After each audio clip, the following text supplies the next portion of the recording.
నమస్కారం vision news కి స్వాగతం। ఈనాటి వార్తలు। Attili SVSS arts and science degree కళాశాలలో శుక్రవారం ఉద్యోగార్థులకు ప్రాంగణ ఎంపికలు జరిగాయి। బెంగళూరు, హైదరాబాద్ కు చెందిన ఫాక్స్కాన్, ఐఫోన్, హెచ్డిబి బ్యాంకుల్లో కళాశాలకు చెందిన విద్యార్థులకు ఇంటర్వ్యూలు నిర్వహించగా 20 మంది విద్యార్థులను ఆయా కంపెనీల ప్రతినిధులు వివిధ ఉద్యోగాలకు ఎంపిక చేశారు।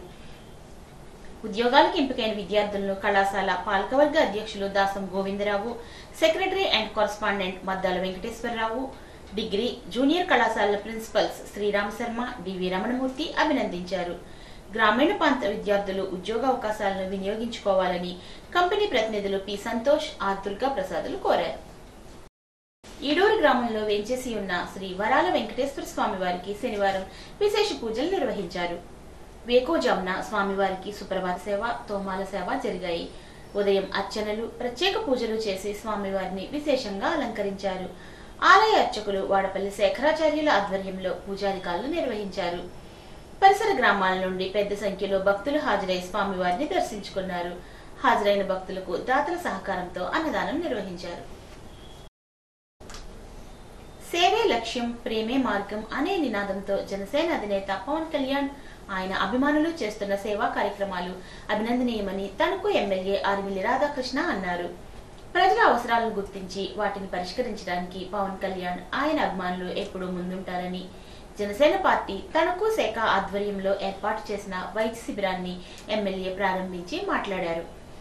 సేవా కార్యక్రమాల్లో భాగంగా ఉచిత వైద్య శిబిరాలు నిర్వహించడానికి స్వచ్ఛంద సంస్థలు ముందుకు రావాలని, వైద్య శిబిరంలో పరీక్ష చేయించిన వారికి అవసరమైన శస్త్రచికిత్సలు, ఇతరత్రా వైద్య సదుపాయం అవసరమైన వారికి ప్రభుత్వం అండగా ఉంటుందని చెప్పారు। తణుకు పట్టణాధ్యక్షుడు కొమ్మిరెడ్డి శ్రీనివాస్ ఆధ్వర్యంలో నిర్వహించిన ఈ కార్యక్రమంలో సుమారు 200 మంది పేదలకు ఉచితంగా వైద్య సేవలు అందించారు। ఈ కార్యక్రమంలో యాపిల్ ఆసుపత్రి చైర్మన్ వి సుందరరావు, కూటమి నాయకులు, కార్యకర్తలు పాల్గొన్నారు।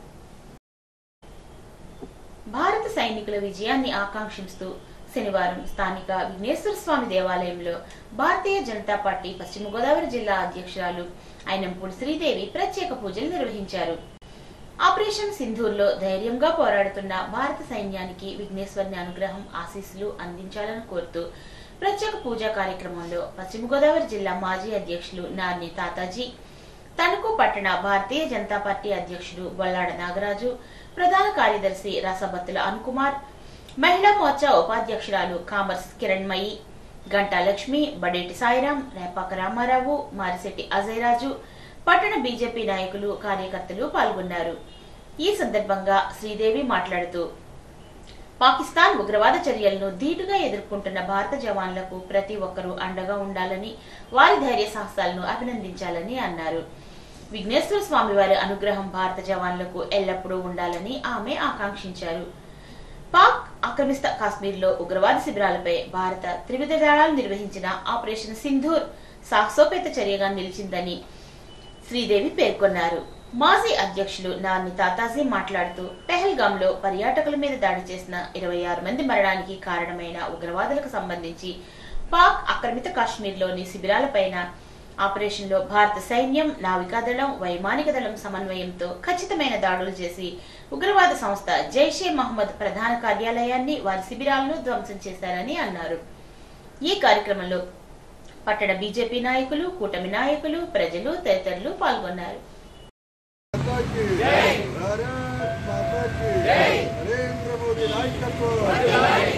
ఏదైతే గత నెల 22వ తారీఖుని జమ్మూ కాశ్మీర్ పెహల్గాంలో 26 మంది అమాయకులు టూరిస్టుల్ని ఏదైతే వారిని పొట్టన పెట్టుకున్న విషయం అందరికీ తెలుసు। ఉగ్రవాదులు ఈరోజు ఏమీ కూడా ఈ టూరిజం కింద వెళ్ళిన సామాన్యుల్ని, మగవారు ఎదురుకుండా మహిళల్ని, ఈవేళ మహిళలు ఉండగా మగవారిని హతమార్చడం చాలా దారుణం। ఈరోజు దానికి సందర్భంగా మనం ఏదైతే గత 4 రోజుల నుంచి కూడా ఆపరేషన్ సింధూర్ అనే కార్యక్రమం ద్వారా సైనికులు యుద్ధంలో పాల్గొనడం జరిగింది। దానికి సంఘీభావంగా ఈవేళ రాష్ట్ర పార్టీ మా అధ్యక్షురాలు పురంధరేశ్వరి గారి ఆదేశాల మేరకు ఈవేళ యావత్ రాష్ట్రం మేము ప్రతి జిల్లాలో, ప్రతి మండలంలో, ప్రతి గ్రామంలో, బూత్ స్థాయిలో, ప్రతి దేవాలయంలో కూడా కార్యకర్తలందరూ కూడా పార్టీలకు అతీతంగా ఈ రోజున మేము పూజా కార్యక్రమాలు ఏర్పాటు చేయడం జరిగింది। ఒకటే మేము అందరం కూడా ఆ భగవంతుని ప్రార్థించేది, ఈరోజు ఉగ్రవాదాన్ని పెంచి పోషిస్తున్న పాకిస్తాన్కి మనం గట్టిగా గుణపాఠం చెప్పి బుద్ధి చెప్పాలి. ఆ దిశగా మనకి ఏదైతే త్రివిధ దళాలు, నావికా దళాలు, వైమానిక దళాలు, అలాగే మన రక్షణ మంత్రి రాజ్నాథ్ సింగ్ గారు, మన ప్రధానమంత్రి ప్రీతమ నరేంద్ర మోడీ గారు అందరికీ కూడా ఆశీస్సులు, ఆ భగవంతుని ఆశీస్సులు ఉండాలని, ధైర్యాన్ని ఇవ్వాలని సైనికులకు కూడా మేము ప్రార్థన చేయడం జరిగింది. అదే తణుకు పాత ఊర్లో గుండె సంబంధిత వ్యాధితో బాధపడుతున్న గారపాటి రత్నమునకు వైద్య ఖర్చుల నిమిత్తం శ్రీమతి చిట్టూరి సుజాత ఆర్థిక సౌజన్యంతో చిట్టూరి సుజాత నివాసంలో తణుకు మానవతా సంస్థ ద్వారా ఆర్థిక సహాయాన్ని అందజేశారు. ఈ కార్యక్రమానికి అధ్యక్షత వహించిన తణుకు మండలాధ్యక్షురాలు కటారి శారదాదేవి దాతకు కృతజ్ఞతలు తెలియజేశారు. దాతల సహకారంతో తణుకు మానవత అనేక సేవా కార్యక్రమాలు నిర్వహిస్తుందని తెలిపారు. ఈ కార్యక్రమంలో శాంతి ర్యాలీ కమిటీ చైర్మన్ గమని రాంబాబు, రాష్ట్ర అభివృద్ధి committee convener doctor Koduri Radha Pushpavathi, మండలాభివృద్ధి committee chairman Katari Kasi Viswanatharaju, director Paturi Sivanarayana, పూర్వ అధ్యక్షులు ఆలపాటి సుబ్బారావు, సభ్యులు ఒబిలిశెట్టి మురళీహరనాథ్, అర్జి భాస్కర్ రావు, వెంకటేశ్వరరావు, జయ, సుబ్రహ్మణ్యం పాల్గొన్నారు. తణుకు పట్టణ పరిధిలోని ఉండ్రాజవరం జంక్షన్ వద్ద జరిగిన రోడ్డు ప్రమాదంలో ఒక వ్యక్తి మృతి చెందిన విషయం తెలిసిందే. తూర్పుగోదావరి జిల్లా లొల్లా గ్రామానికి చెందిన మట్టా సత్యనారాయణ తన స్నేహితుడితో కలిసి శనివారం గూడెం నుంచి బైక్ పై స్వగ్రామానికి వెళ్తుండగా అదుపు తప్పి లారీ కింద పడ్డారు. ఈ ప్రమాదంలో సత్యనారాయణ ఘటనా స్థలంలోనే మృతి చెందగా ఆయన స్నేహితుడు స్వల్ప గాయాలతో బయటపడ్డాడు. పట్టణ పేదరిక నిర్మూలన సంస్థలో పనిచేస్తున్న రిసోర్స్ పర్సన్స్ పై ప్రభుత్వం తీసుకువచ్చిన 3 సంవత్సరాల కాలపరిమితి సర్క్యులర్ రద్దు చేయాలని సిఐటియు జిల్లా కార్యదర్శి పివి ప్రతాప్ డిమాండ్ చేశారు. శనివారం స్థానిక మెప్మా కార్యాలయం వద్ద సిఐటియు ఆధ్వర్యంలో నిరసన మరియు సిఎంఎం డి శివప్రసాద్ డిమాండ్స్ తో కూడిన సమ్మె నోటీసును అందజేశారు. ఈ సందర్భంగా ప్రతాప్ మాట్లాడుతూ స్వయం సహాయక సంఘాల్లో పనిచేస్తున్న ఆర్పీల సమస్య పరిష్కారం చేయాలని, గత ప్రభుత్వం తీసుకువచ్చిన కాలపరిమితి సర్క్యులర్ ను రద్దు చేయకుండా వేధించడం అన్యాయమని అన్నారు. ఆర్పీలకు కనీస వేతనం 10,000 ఇస్తామని, కానీ ఆచరణలో 8,000 మాత్రమే ఇస్తున్నారని తెలిపారు. పని ఒత్తిడి ఆది సోమ అని లేకుండా పని చేయించుకోవడం జరుగుతుందని, గతం కంటే ఎక్కువగా పని ఒత్తిడి పెరిగిందని అన్నారు. కనీస వేతనం 20,000 ఇవ్వాలని డిమాండ్ చేశారు. ఈ కార్యక్రమంలో యూనియన్ నాయకులు అడవి నిర్మలాదేవి, టి భారతి, వెంకటరమణ, ధనలక్ష్మి, కృష్ణకుమారి, రజియా తదితరులు పాల్గొన్నారు. పంట దిగుబడి అధికంగా వచ్చిందన్న రైతు ఆనందాన్ని ఆవిరి చేసేలా గోనె సంచుల కొరత సృష్టించి కూటమి ప్రభుత్వం రైతులను నిట్ట నిలువునా ముంచిందని మాజీ మంత్రి కారుమూరి అన్నారు. తణుకు వైఎస్ఆర్సీపీ కార్యాలయంలో శనివారం నిర్వహించిన విలేకరుల సమావేశంలో ఆయన మాట్లాడుతూ, కేవలం గోనె సంచులు సరఫరా చేయకపోవడం వల్లనే రైతాంగం పండిన ధాన్యాన్ని నీటిపాలు చేసుకోవాల్సి వచ్చిందని కూటమి ప్రభుత్వంపై మండిపడ్డారు. సాక్షాత్తు రాష్ట్ర పౌర సరఫరాల శాఖ మంత్రి నాదెండ్ల మనోహర్ ధాన్యం కొనుగోలు చేయలేము అన్నారంటే ఎంత దౌర్భాగ్య స్థితిలో రైతులు ఉన్నారో అర్థం చేసుకోవాలని విమర్శించారు. ఈ కార్యక్రమంలో పట్టణ అధ్యక్షుడు మారిశెట్టి శేషగిరి, ఎస్సీసెల్ జిల్లా అధ్యక్షులు పోట్ల సురేష్, పబ్లిసిటీ వింగ్ జిల్లా అధ్యక్షులు జల్లూరి జగదీష్, పట్టణ మహిళా అధ్యక్షురాలు నూకల కనకదుర్గ, బెజ్జవరపు హేమశ్రీ తదితరులు పాల్గొన్నారు. ఈ కూటమి ప్రభుత్వం వచ్చిన కాడి నుంచి రాష్ట్రం అంతా కూడా అస్తవ్యస్తమైపోయి వాళ్ళు చెప్పినవి కూడా ఒక్కటి కూడా చేయకుండా ఉన్నాయి కూడా పీకేసి ఏ మాత్రం కూడా పరిపాలన సవ్యంగా సాగకుండా అన్నీ దాచుకో, దోచుకో, పంచుకో. ఇవాళ రైతాంగానికి 20,000 ఇస్తామని చెప్పి ఏదైతే చెప్పారో అవన్నీ కూడా గాలి కొదిలేసి కనీసం వాళ్ళని పట్టించుకోకుండా, ఇదే జగన్మోహన్ రెడ్డి గారు వ్యవసాయం కోతలు వస్తున్నాయనేటప్పటికీ అగ్రికల్చర్ వాళ్ళతోటి, సివిల్ సప్లై వాళ్ళతోటి మీటింగ్ పెట్టి ధాన్యాన్ని ఎలా కొనాలి, ఏ రకంగా కొనాలి అని ఒక ప్లానింగ్ ప్రకారంగా మరి ఆయన ముందుగానే ఈ క్రాప్ తీసుకుని మరి ఇన్సూరెన్స్ కూడా ప్రభుత్వమే కట్టి రైతుకి ఎంత ధాన్యం వస్తుందని అంచనా వేసుకుని ఆ ప్రకారంగా కొనుగోలు చేసే కార్యక్రమం చేశారు. ఇవాళ ఈ కూటమి ప్రభుత్వం వచ్చి చంద్రబాబు నాయుడు గారి పాలనలో పూర్తిగా రైతుల గురించి ఆలోచించకుండా అసలు ఎంత పండుతుంది ఏంటని చెప్తే ఓన్లీ మన జిల్లా గురించి చూసుకుంటే 9,25,000 మెట్రిక్ టన్స్ పండుతుందని ఇచ్చారు. కానీ మనకి ఇక్కడ 10 లక్షల మెట్రిక్ టన్స్ ధాన్యం పండుతుంది. కానీ వాళ్ళు 6 లక్షలు కొంటామని చెప్పి టార్గెట్ ఇచ్చారు. ఆ సంచి కూడా చెరిగిపోయిన సంచి కూడా ఇవ్వలేని దుస్థితిలో ఈ ప్రభుత్వం ఉంది. ఆ సంచి అందక అల్లాడిపోతా ఉన్నారు.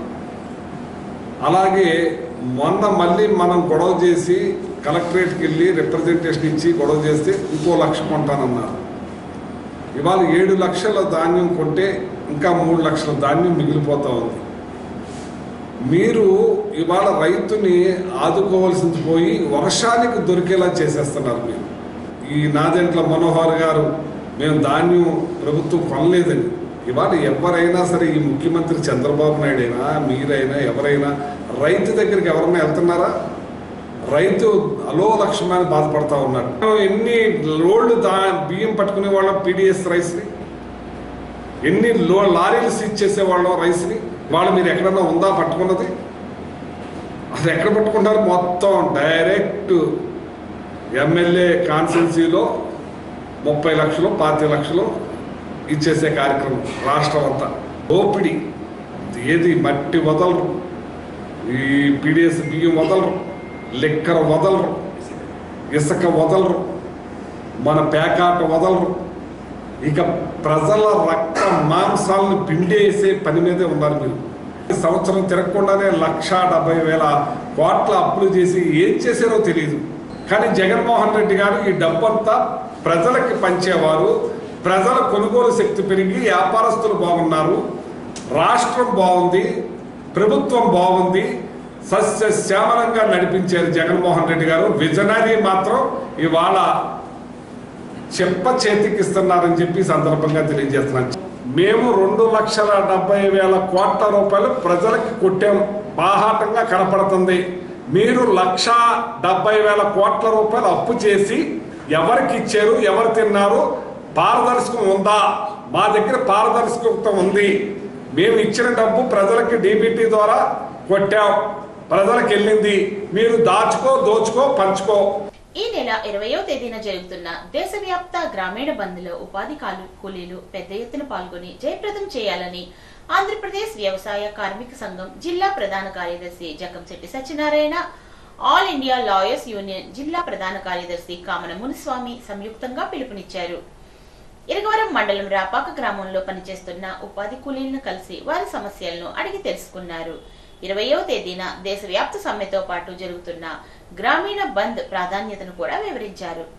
ఈ సందర్భంగా బళ్ళా చినవీరభద్రరావు అధ్యక్షతన జరిగిన సమావేశంలో సత్యనారాయణ మునిస్వామి మాట్లాడుతూ గ్రామీణ ప్రాంతాల్లో కూలీలకు పని లేని సమయంలో పని కల్పించి పట్టెడన్నం పెడుతూ వెన్నుదన్నుగా ఉన్న ఉపాధి హామీ చట్టానికి తూట్లు పొడుస్తూ ఊపిరి తీయాలని మోడీ ప్రభుత్వం ప్రయత్నిస్తుందని, అందుకు కులానికి మతానికి అతీతంగా కూలీలందరూ ఐకమత్యంతో ఉపాధి హామీ చట్టాన్ని పరిరక్షించుకోవాలని కోరారు.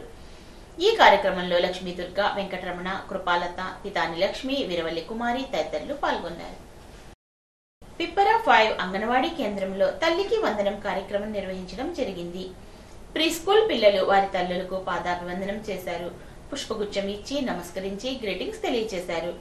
ఈ కార్యక్రమంలో పిప్పరా సెక్టా సూపర్వైజర్ దుర్గా భవాని, అంగన్వాడీ కార్యకర్తలు జయలక్ష్మి, పద్మావతి, అనిత, ప్రీ స్కూల్ పిల్లల తల్లులు వారి తల్లులు పాల్గొన్నారు. పాలకొల్లు పట్టణ టిట్కో గృహాల కాలనీ వాసులకు ఉపయోగపడేలా నర్సాపురం ప్రధాన కాలువపై 2 కోట్ల రూపాయలతో కాలిబాట వంతెన నిర్మాణ పనులు చురుకుగా సాగుతున్నాయి. మంత్రి రామానాయుడు నిధుల మంజూరుకు కృషి చేయడంతో నిర్మాణ పనులు మొదలయ్యాయి. ఈ వంతెన నిర్మాణం కాలనీ వాసులకు ఎంతో ఉపయోగకరమని, అందుకు మంత్రి రామానాయుడుకు కృతజ్ఞతలు వ్యక్తం చేస్తున్నామని కాలనీ వాసులు తెలియజేశారు. పాలకొల్లు పట్టణాన్ని అభివృద్ధిలోను సంక్షేమంలోను అగ్రస్థానంలో నిలపాలనేటువంటి ఆలోచనతో ఆ రోజు 14, 19, 5 సంవత్సరాల్లో అవిశ్రాంతంగా పనిచేసి ఒక కొలిక్కి వస్తున్నటువంటి దశలో అధికార మార్పిడితోటి 5 సంవత్సరాల గత వైసీపీ పాలనలో మళ్ళీ 20 సంవత్సరాలు వెనక్కిపోయి ప్రతిదీ కూడా విధ్వంసం గురైనటువంటి పరిస్థితి. మళ్ళీ ఈరోజు ప్రతి వారము కూడా రివ్యూ చేసుకుంటూ మళ్ళీ నిధులు సమీకరించుకుంటూ ఒక అంబేద్కర్ భవన్కి మళ్ళీ దాని రిపేర్స్, పెయింటింగ్స్, మెయింటెనెన్స్ వర్కులు చేసుకుంటూ 5 సంవత్సరాల్లో కనీసం 60 బస్తా సిమెంట్ పైన చేయనటువంటి గౌడిశెట్టి బల్జీ భవనానికి 3 కోట్ల రూపాయలు నిధులు కేటాయించి టెండర్స్ దశలో, అదేవిధంగా ఏదైతే ఎన్టీఆర్ టిట్కో ఇళ్లు అవి కూడా నిర్మాణాన్ని వేగవంతం చేసి ఆ బ్యాలెన్స్ పనులన్నీ కూడా చేసి ఈ సంవత్సరంలోనే ఆ ఎన్టీఆర్ టిట్కో ఇళ్ళన్నీ కూడా అందరికీ స్వాధీనం చేయాలని మరి వారం వారం ఆ వర్క్స్ని రివ్యూ చేసుకుంటూ ఆ టిట్కో ఇళ్లకు సంబంధించి ప్రయాణికుల ఇబ్బందులు దృష్టిలో పెట్టుకుని నేనే ఉచితంగా వాళ్ళకి ఒక వెహికల్ అరేంజ్ చేసాం, రూపాయి ఖర్చు లేకుండా. అయినప్పటికీ కూడా ఇంకా అర్ధరాత్రి ఏదైనా అవసరం అవుతుందనేటువంటి ఉద్దేశంతో టిట్కో ఇళ్ల దగ్గర ఒక ఫుట్పాత్ బ్రిడ్జ్ ఉంటే ఆ నర్సాపురం పాలకొల్లు మెయిన్ కెనాల్ దగ్గర బస్సు దిగితే మళ్ళీ యువతలకి టిట్కో ఇళ్లకు వచ్చేసిన విధంగా 2 కోట్ల రూపాయలు పెట్టి ఆ యొక్క ఫుట్పాత్ బ్రిడ్జి కూడా శరవేగంగా పనులు జరుగుతున్నటువంటి పరిస్థితిని కూడా సమీక్షించుకుంటూ మరొక పక్కన ప్రభుత్వ ఆసుపత్రి 10,60,00,000 రూపాయలు, 12,60,00,000 రూపాయలు ఆ రోజు నిధులు ఇచ్చాం. మరి కట్టడం మాట నుంచి కట్టినటువంటి పనులన్నీ కూడా మరి నీళ్లు నిలబడిపోయి అనీవెన్గా ఉండి ఇష్టానుసారంగా మరి పగుళ్లు తీసేసినటువంటి పరిస్థితులు మళ్ళీ అవన్నీ కూడా ఓపెనింగ్ కాకుండానే రిపేర్లు చేసుకుని మళ్ళీ దాన్ని మోడరేషన్ చేసి దాన్ని మళ్ళీ ఆ యొక్క ఏజెన్సీకి అప్పచెప్పి మళ్ళీ ఆ యొక్క హెల్త్ హాస్పిటల్ కూడా అందరికీ ఉపయోగపడే విధంగా ఒక ప్రశాంతమైన వాతావరణం ఉండేటువంటి విధంగా దాన్ని తీర్చిదిద్దుతూ తాటిపర్రు ఉన్నత పాఠశాల ప్రధానోపాధ్యాయుని కోటిపల్లి సరోజిని దూబచర్ల డైట్ కళాశాల సీనియర్ లెక్చరర్ గా బదిలీ అయ్యారు. తాడిపర్రు ఉన్నత పాఠశాలలో 5.5 ఏళ్ల పాటు ప్రధానోపాధ్యాయునిగా పనిచేశారు. దూబచర్ల బీఈడీ కళాశాలల్లో సీనియర్ లెక్చరర్ గా పరీక్ష రాయగా ఉత్తీర్ణులై అర్హత సాధించినట్లు తెలిపారు. ఈ మేరకు ఉత్తర్వులు కూడా జారీ చేశారని అన్నారు. స్థానిక ప్రజాప్రతినిధులు, అధికారులు ఆమెకు అభినందనలు తెలియజేశారు. ఈ వార్తలకు స్వల్ప విరామం.